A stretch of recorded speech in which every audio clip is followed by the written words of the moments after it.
Hello. Today I will be talking about the Titanic and what happened, and my conspiracy theory about why it never sank. What we all know. The Titanic set sail with 2,200 people, give or take, on board, and with that many people, 3 classes. When on April 12th at approximately 11 o'clock p.m., on whatever time zone that's on, it hit an iceberg and sunk right there. There were only 700 survivors because they didn't have enough lifeboats, and people were jumping off into the cold water to their watery death.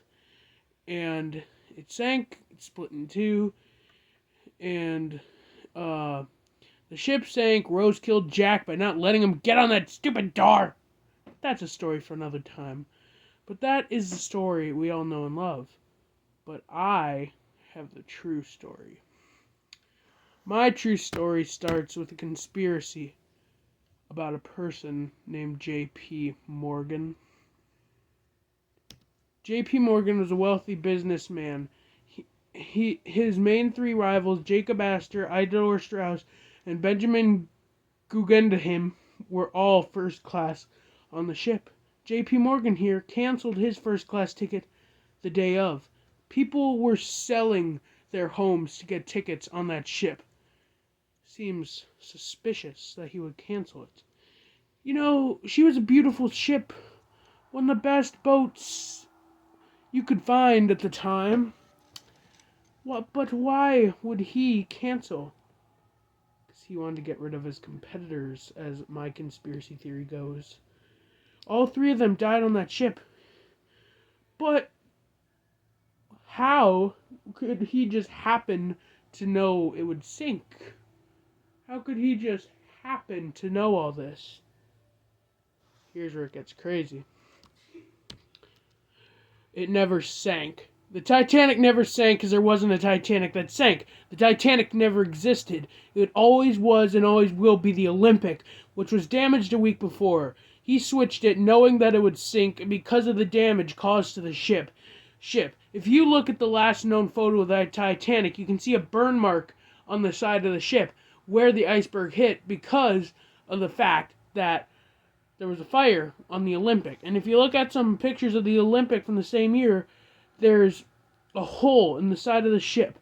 So people think that J.P. Morgan paid off White Star Lines to fix up the ship and send it on its way. Now, he switched it knowing it would sink because he would get the insurance money. But why would he get it?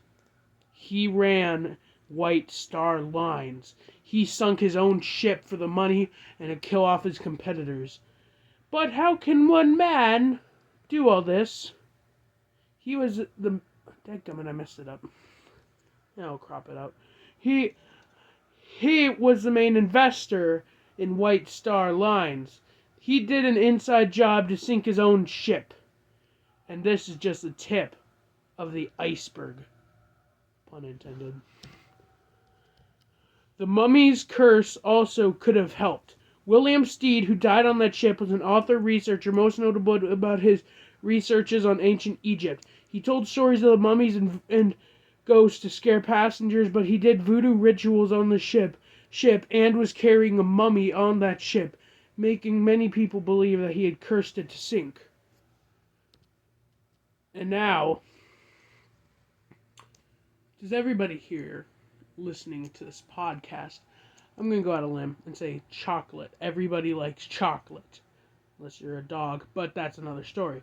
Hershey's. America's beloved chocolate that we all like here. Everybody likes chocolate. But that is when you learn that the founder, Mr. Milton Hershey, was on the ship. Now, Milton here, he, like J.P. Morgan, canceled his ticket last minute, sparing his life, leaving the others to die, using the tragedy to propel his career because like the original Willy Wonka, what did Mr. Milton Hershey do? He got Dodge, went back to Germany, killed all the people, and got the money. He may not have directly killed it, but he profited big time from this tragedy. I mean, it's pretty obvious. And another thing, Captain Smith, the captain of the boat, he was put on pressure by White Star to make this the world's fastest trip across the Atlantic. It would make so much sense that J.P. Morgan would have more of a chance of, number one, Smith making a mistake, the ship going down, and killing his rivals, getting his millions in insurance. But Captain Smith was told to rush the trip to make it makes sense to why it could have sank. Everything except for the mummy one. That one is a kind of out there theory. Goes back to J.P. Morgan. Everything does. The Titanic is a story about an unsinkable ship. But it's not a story, it's the truth. But the truth is, it was unsinkable, and it wasn't even the Titanic. That's my belief. Yeah,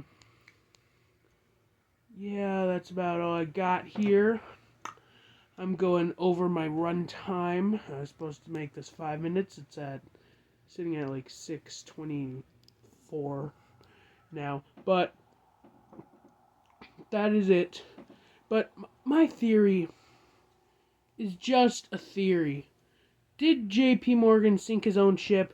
Was there even a Titanic? Was there even a mummy on board? Like, there's no proof to prove that one. Except there is! History.com, a trusted source, wrote a whole thing about J.P. Morgan, the Olympic, and the mummy. They wrote it. The article is there. It's online by History.com, citing all these things as happening. If that's not proof, I don't know what is. Good night, everybody.